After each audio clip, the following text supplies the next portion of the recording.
The only thing bad about Fadal is it's a slow tool changer, but you know, they're pretty reliable. Yeah.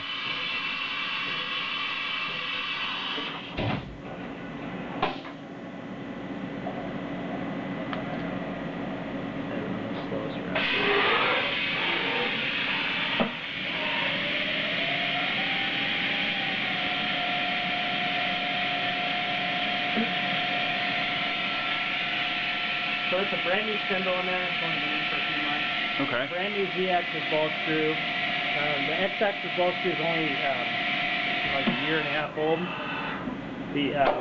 It's got all new thrust bearings on all axis. All axis. It's got a brand new encoder on that servo.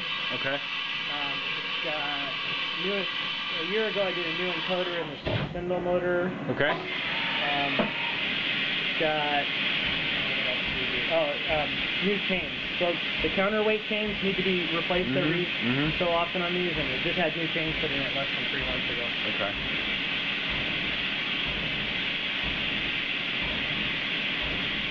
I didn't even pay for the ball screw yet. They just put the ball screw in. So it's kind of weird.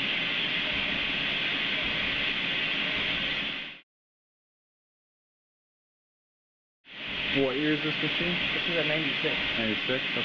And then it's got the LCD monitor, which is, you know, this is the CNC Pro's LCD monitor. Yep. So it's an $800 option there.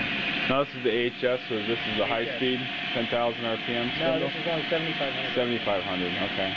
It's a 15XT, so it's their linear wave machine. Gotcha. And it's pretty rare to see these with 10,000 RPM. So it's kind of their entry level machine.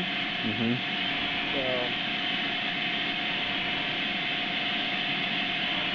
yeah, I wish it was, you know, 10,000, and because we did so much plastic and aluminum. Yeah. Oh man. You know, when I programmed it, I always programmed it at 7,500 RPM and just adjusted the tip load, you know, for aluminum.